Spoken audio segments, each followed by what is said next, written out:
Pernah kepikiran nggak gimana caranya sekolah-sekolah yang basisnya agama bisa tepat relevan bahkan unggul di zaman yang serba cepat ini? Nah, hari ini kita akan bedah perpaduan unik antara spiritualitas yang mendalam dan strategi manajemen yang modern. Oke, jadi begini alur pembahasan kita. Pertama, kita bakal selami dulu apa sih jiwa dari institusi pendidikan Islam. Lalu, kita lihat tantangan-tantangan berat yang mereka hadapi sekarang. Nah, kuncinya ada di poin ketiga, bagaimana manusia menjadi aset strategis. Dari situ, kita akan lihat cetak biru untuk meraih keunggulan. Dan seperti apa sih wujud sekolah masa depan itu? Yuk, kita mulai. Oke, untuk bisa paham solusinya, kita harus ngerti dulu nih, apa sih sebetulnya misi inti dari pendidikan Islam? Ini bukan sekedar transfer ilmu pengetahuan loh, ada dua tujuan besar yang harus berjalan seimbang. Jadi tujuannya itu bukan cuma bikin siswa jadi pinter, tapi yang jauh lebih penting, membentuk mereka jadi manusia yang baik. Coba bayangkan seorang profesional yang sangat kompeten di bidangnya, tapi di saat yang sama punya akhlak dan integritas yang luar biasa. Nah, itulah hasil akhir yang dicita-citakan. Dan filosofi ini tuh nggak cuma ada di satu jenis lembaga aja. Kita bisa lihat semangat yang sama di berbagai bentuk, mulai dari pesantren yang sangat tradisional, madrasah, sekolah terpadu, sampai ke level universitas modern. Semuanya punya peran unik, tapi tujuannya tetap sama.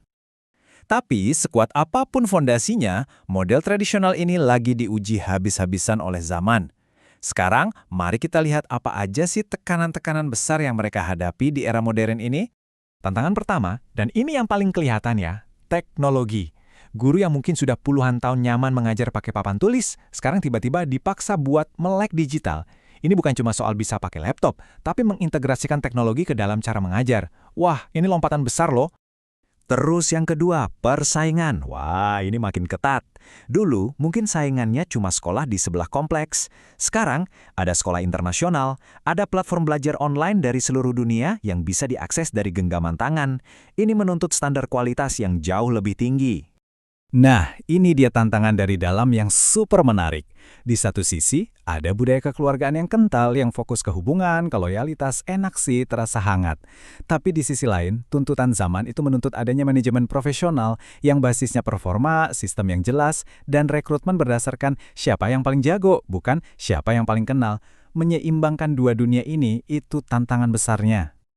Terus, gimana dong cara mereka menjawab semua tantangan kompleks ini? Jawabannya, ternyata ada pada aset mereka yang paling berharga. Bukan gedung yang megah, bukan kurikulum yang canggih, tapi manusianya. Dan ini butuh perubahan cara pandang yang mendasar. Pola pikirnya diubah total.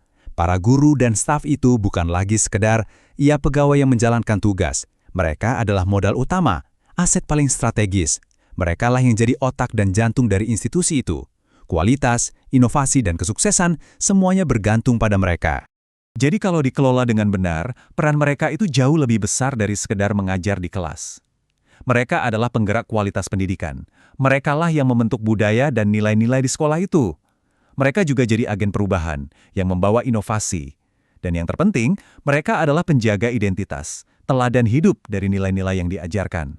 Nah, bagian paling kerennya di mana? Ternyata, semua strategi manajemen sumber daya manusia yang modern ini kok pas banget ya sama prinsip-prinsip dasar dalam Islam yang sebetulnya sudah ada dari dulu. Coba deh kita lihat, resep kuncinya itu ternyata sudah ada dari ribuan tahun yang lalu, tertulis dengan sangat jelas di dalam Al-Quran. Ini adalah sebuah kebijaksanaan yang luar biasa relevan sampai sekarang. Ayat tadi itu memberikan kita dua kriteria emas untuk merekrut orang.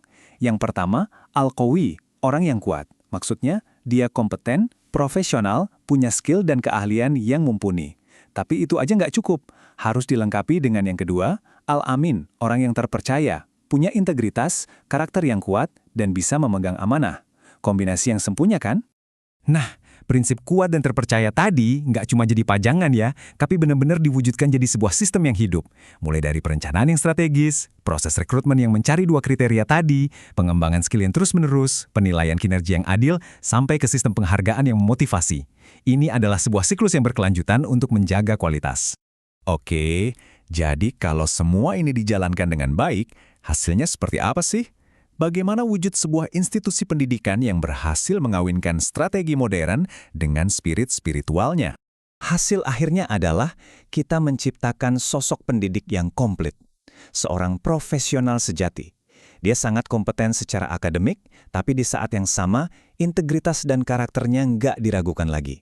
Dia nggak gagap teknologi, selalu inovatif, cari cara mengajar yang baru. Dan yang paling penting, semua itu berdiri di atas fondasi nilai-nilai spiritual yang kokoh. Jadi kuncinya sebetulnya sederhana. Pandanglah manusia sebagai aset paling berharga. Dengan begitu, lembaga-lembaga pendidikan ini bisa menjadi unggul secara profesional tanpa pernah kehilangan jiwanya. Nah, semua ini akhirnya menyisakan satu pertanyaan penting untuk kita semua renungkan bersama.